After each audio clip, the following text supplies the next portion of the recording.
반가운 친구들 이렇게 모여서 다시 한 번 더 얼굴 보고 이렇게 모여서 예배 드린다는 것이 참 대단한 마음, 기쁜 마음인 것 같습니다. 재은이가 말씀을 참 재밌게 읽어줬는데 네, 우리 쉬운 성경으로 말씀 읽어줘서 참 깊은 배려 감사합니다. 역시 선배는 달라요. 네, 우리 지난주 하나님의 창조 사역을 보면서 이 땅을 만드신 목적, 지으신 목적하고 의미에 대해서 배웠어요. 하나님은 6일간 세계 만물을 만드셨어요. 하나님이 만든 피조물을 통해 이 세상을 충만하고 가득 채우게 하셨어요. 우리 그 말씀 지난주에 배웠죠? 창조사역 중에서 하나님이 가장 심혈을 기울여 만든 피조물이 있다고 하는데 무엇일까요? 가장 심혈을 기울여 만드셨대요. 누구일까요? 뭐일까요? 바로 우리 사람입니다. 창조사역의 절정은 바로 사람을 만드신 것에 있었어요.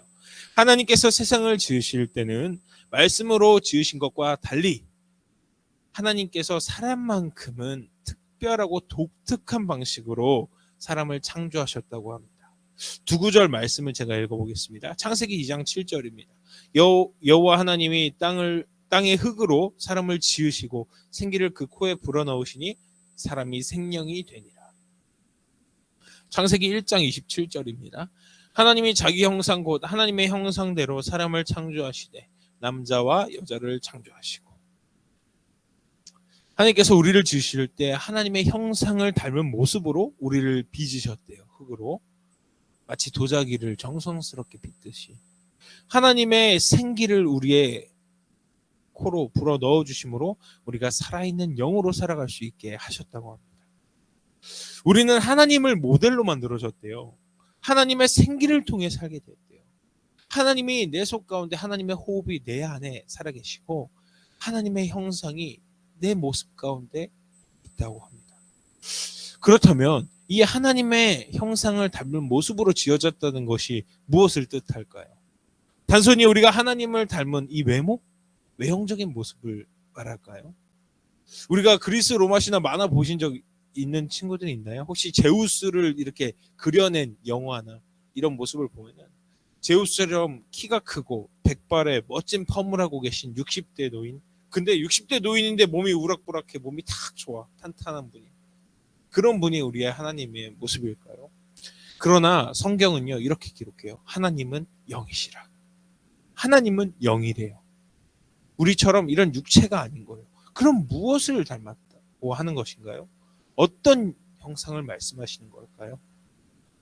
우리가 하나님의 형상으로 지어졌다는 것은 이 신체적인 차원을 넘어서는 거예요. 이 신체적인 모습, 겉으로 보이는 모습을 넘어서는 어떤 다른 차원의 하나님의 닮음, 그것이 우리 가운데 있다는 거예요. 그렇다면 이것을 알기 위해서 먼저 우리 하나님은 어떤 분이신가? 이 창세기에서 우리를 닮게 하시려고 했던 그 하나님의 모습은 무엇인가? 하나님에 대해서 먼저 알아볼 필요가 있겠습니다. 하나님이 어떤 분인지 알아야 우리 안에 어떤 모습과 어떤 능력이 하나님을 닮았나 알게 될 것이기 때문입니다. 하나님은 세상을 지으시고 하나님이 만든 피조물, 하나님이 만드신 피조물을 이 땅 가운데 내려놓으심으로, 달아놓으심으로, 펼쳐놓으심으로 세상을 충만하게 하셨습니다. 그러므로 세상의 모든 만물은 하나님의 창조물이고 하나님의 소유로서 살아가요. 그걸 만든 사람의 소유로서 살아가는 것이 당연하죠. 하나님은 아담과 하와에게 이 땅에서 살아가는 방법, 지상 명령에 대해서 말씀하세요. 이것이 바로 하나님이 처음 말씀하시는 사람에게 준 사명이에요. 그 사명이 뭘까요?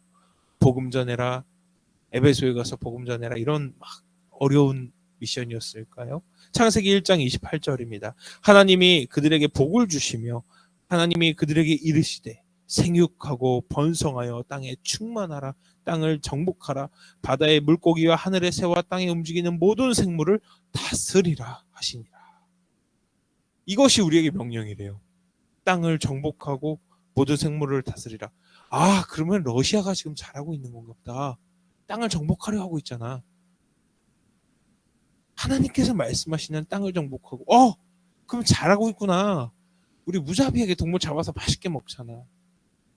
하나님의 마음, 하나님이 말씀하시는 그 선하심의 다스리심은 마치 우리가 땅을 일구고 그곳 가운데서 정성스럽게 씨앗을 뿌리고 물을 주는, 그 가운데 뭐가 있어요?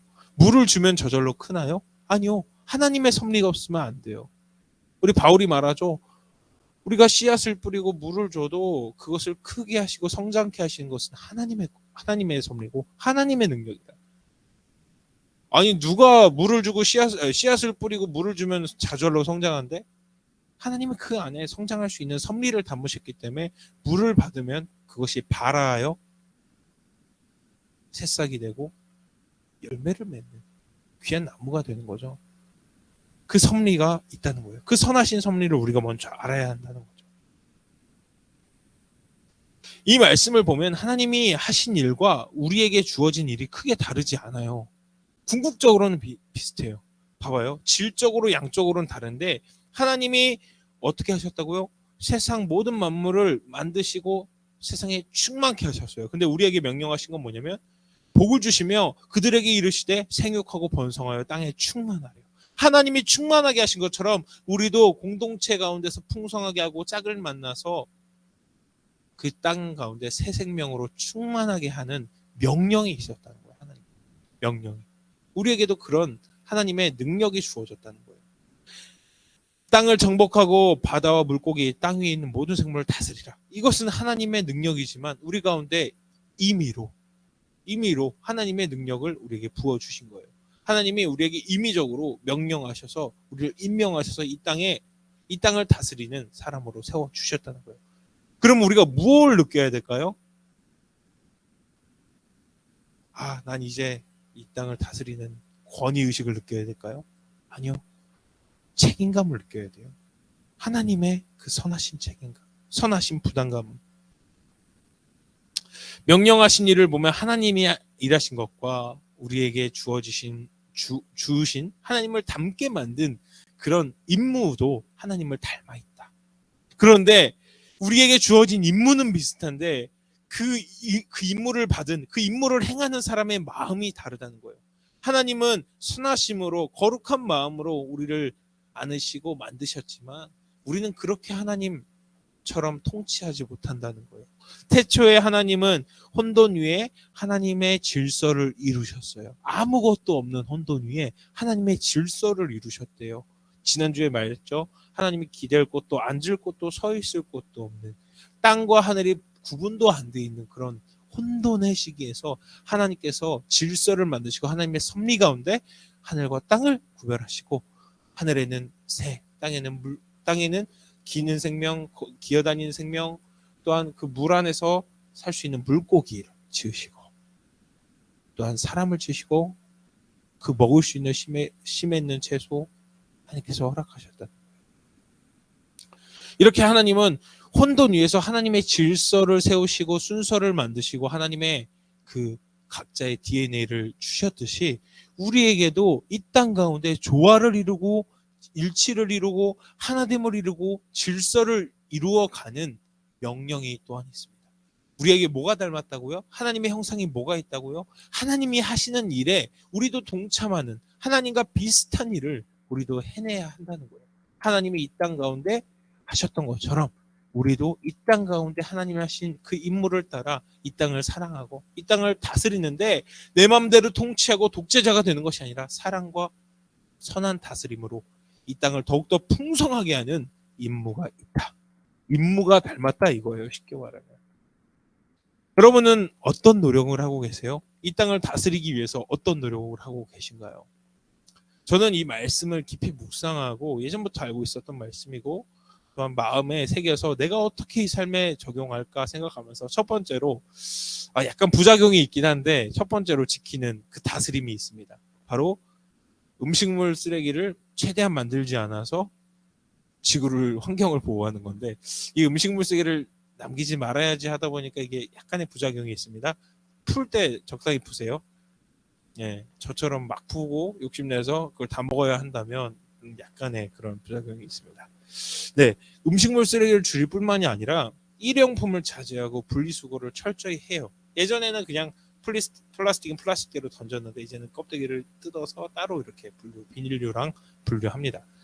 이런 작은 것 하나, 하나님의 환경, 하나님이 지으신 모든 만물을 사랑하고 아끼는 것부터, 이 땅을 하나님이 우리에게 잠깐 이 땅을 살아가면서 맡기신 그 임무에 충성을 다하는 것 또한 우리의 신앙인의, 그리스도인의 믿음입니다.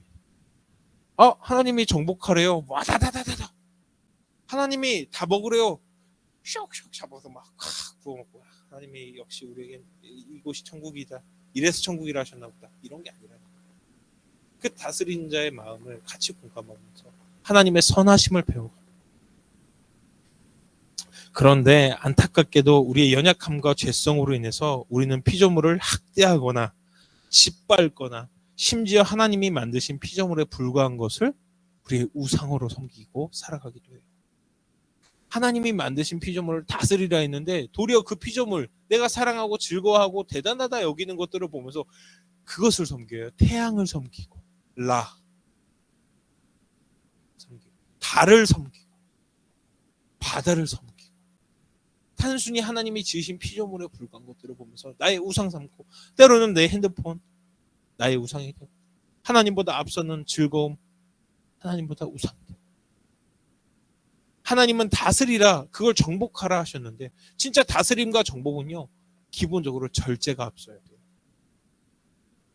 때로는 모범이 되어야 해요. 지도자가, 정말 다스리는 자가 그 앞에서 모범이 되지 않고 내 멋대로 한다면 그것은 독재자죠. 이처럼 하나님이 우리에게 이 하나님을 닮은 모습, 심어주신 본래의 모습은 절제하고 사랑하고 경작하듯 아끼고 이 땅을 돌아보고 사랑하는 것.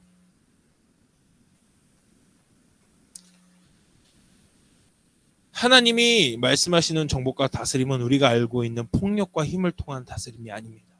사랑하고 지켜냄으로 얻어지는 다스림입니다. 마치 하나님이 용서와 위로함으로 우리를 다스리시듯이 우리 또한 이 땅을 아껴내고 지켜내는 우리 모두가 되길 소망합니다. 또한 지혜로운 통치자 되시는 하나님을 닮아가는, 어쩌면 우리 안에 심겨져 있는 그런 하나님의 DNA를 끌어올리시길 소망합니다. 다음으로 우리에게 숨겨진 하나님의 두 번째 형상은 뭘까요? 바로 관계성, 인간관계예요. 하나님의 닮은 사람은 그 관계의 방법 또한 다르다고 합니다. 좋은 관계를 시작하기 위해서 가장 필요한 것은 뭘까요?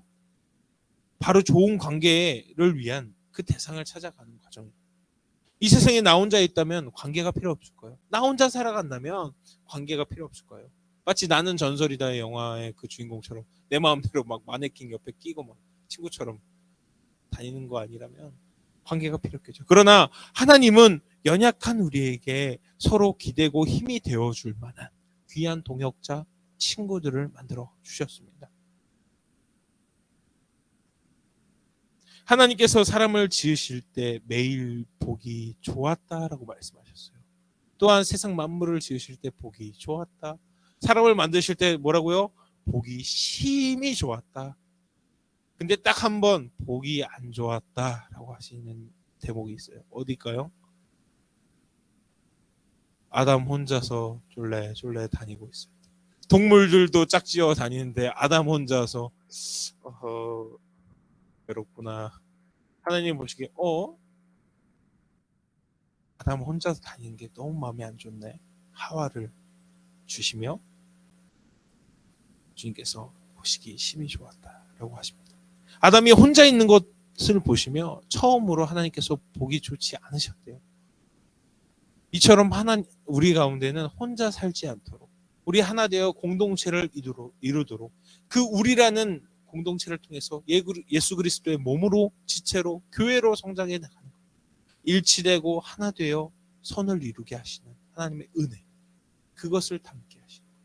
우리가 나 스스로, 나 하나만으로도 하나님의 형상을 닮아가야 하지만 우리 가운데서도 하나님의 형상을 드러내고 살아가야 합니다. 이를 통해 하나님은 아담에게 하와라는 짝을 허락해 주셨고 또한 공동체를 허락하셨습니다. 우리는 수많은 관계를 맺고 살아가지만 특별히 우리는 관계를 통해서도 하나님의 형상을 드러내야 한다는 것을 기억하기 바랍니다.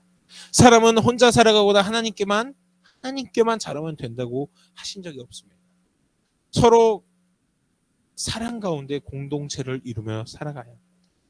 우리가 공동체를 이루고 한 몸을 이루는 것, 또한 하나 되고 일치가 될 때 비로소 우리는 가장 하나님 닮은 모습으로 지체로 살아갈 수 있다는 것입니다. 이 참 공동체 관계라는 게 참 복잡해요. 어려워요. 관계가 없으면요, 선배가 없고 후배가 없으면요, 너무 편하겠어요. 저는 제 MBTI 성격상 혼자서 책을 읽을 때, 혼자서 있을 때가 가장 행복합니다. 근데 여러분이 성장하고 주님 앞에 온전히 서고 눈물 뿌려 기도하는 모습, 그 수련의 뜨거운 모습을 볼 때 더욱 행복해요. 제가 가지고 있는 그 본질을 넘어가는 행복이 이 교회 안에 있기 때문이에요. 내가 알 수 없는 그 기쁨을 하나님께서 부어주세요. 뭐를 통해? 관계를 통해. 때로는요, 이 관계가 나를 힘들게도 해요. 나를 지적하고요. 나에게 어쩌면 좀 많은 힘든 업무를 주기도 하고요. 그러나 그 관계 속에서 막상 하나님께서 내게 말씀하시는 음성을 관계 가운데 귀를 기울여요. 저 사람이 왜 나한테 이렇게 할까? 왜 저 사람이 나한테 이런 말을 할까? 왜 저렇게 행동할까?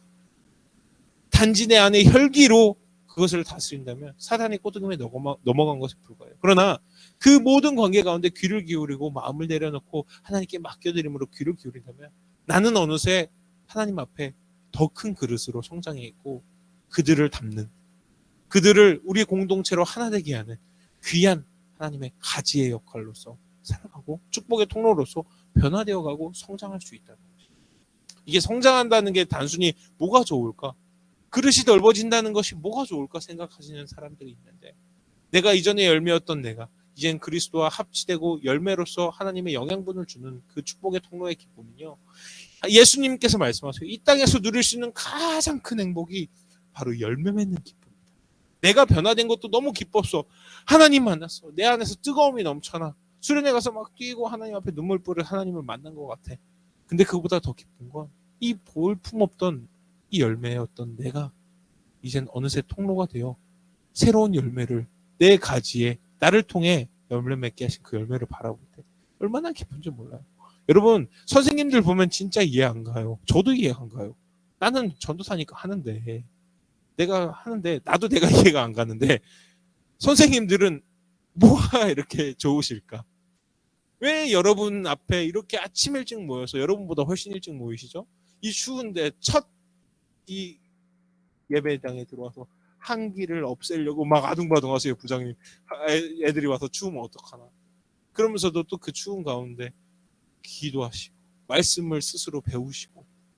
선생님들은 뭐가 그렇게 좋으실까? 바로 열매 맺는 이 관계 속에서, 하나님 닮은 그 관계 속에서 열매 맺는 기쁨이 그 너무 뜨거운 거예요. 여러분도 가지로서 지금 충분히 살아갈 수 있습니다. 여러분도 그 관계 속에서 우리도 서로를 붙잡아 줄 수 있습니다. 이렇게 관계를 하나님 앞에 관계성을 닮아가는 우리 모두가 되길 소망합니다. 마지막으로 하나님의 형상을 닮은 사람의 일과 안식에 대해서 이야기를 하겠습니다. 하나님 또한 일하셨고 안식하셨어요. 6일 동안 지으시고 7일째 거룩히 구별하셔서 안식하셨습니다. 하나님 또한 성실히 일하셨고 쉬는 시간인 안식일 또한 특별히 구별하셔서 철저히 지키고 철저히 쉬는 것에 철저히 하셨다는 것입니다. 어떤 법까지 있어요? 우리 전에 배웠죠? 얼마 전에? 율법 안에도요, 안식일에 멀리 이동하지도 못하고 노동하지 못하는 법이 있어요. 그처럼 안식일 또한, 쉬는 것 또한 철저히 지키는 것도 주님을 닮은, 쉬는 걸 잘하는 것도 하나님 앞에 복된 일입니다. 하나님은 사랑하시는 자에게 잠을 주신다 하시죠. 그런 것처럼 쉬는 것도 하나님께 복입니다. 근데 우리가 가끔 오해하는 게 있어요. 우리가 일을 한다는 것, 이 고생한다는 것은, 이 고생해서 노동한다는 것이 우리가 죄로 인해서 우리가 받은 벌이다라고 생각하기도 하는데, 이 본래의 노동이라는 것은 하나님의 영광을 드러낼 수 있는 기회가 됩니다. 하나님의 선하심을 드러낼 수 있는 기회가 된대요. 여러분의 일이 뭘까요? 공부하는 거잖아요. 여러분이 하는 것 중에 뭐가 가장 열심을 낼 수 있을까요? 바로 공부하는 거죠. 이 공부를 통해서 학업 가운데, 때로는 아르바이트를 하는 가운데에서도 그곳 가운데서 하나님의 선하심을 드러내고 하나님의 마음을 담기를 소망한다면 그것 또한 하나님의 영광이 되는 거죠.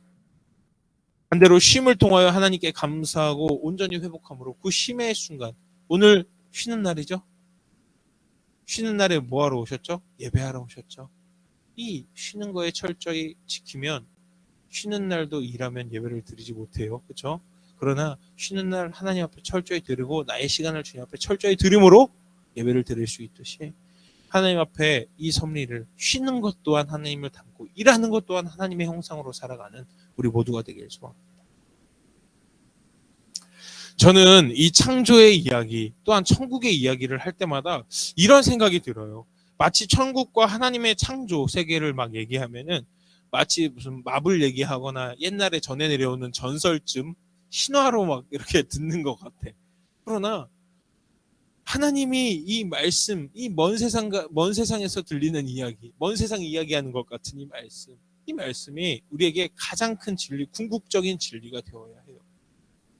차라리 오늘 일상 가운데 힘들었고 어려웠던 일에 대한 해답을 얻거나 해결받는 것이 더욱 내 삶에 유용하고 기쁘고 회복이 될 수 있을지 모르겠습니다. 당장의 오늘의 어려움을 토로하고 그것에 대한 해답을 얻고 다음 주에도 그 어려움이 또 오면 토로하고 주님 앞에 기도하고 해답을 얻고 회복을 얻고 돌아가는 게 더 실용적일 것 같아요. 그러나 이 창조의 말씀, 천국의 말씀을 우리가 들음으로 우리의 말씀의 그릇을 넓히면요. 그 전에 어려움이었던 게 지난주에 와서 어려움으로 기도 제목이었던 게 오늘은 기도 제목이 안 될 수 있어요. 그 건덕지도 안 되는 그릇이 되어 있을 수 있다는 거예요. 그렇기 때문에 우리가 천국을 바라고 이 땅의 소망을 바랄 것이 아니라 하나님의 하늘나라의 소망을 두고 살아가면 뭐라 그러죠? 우리 흔히들 득도하면 득도죠.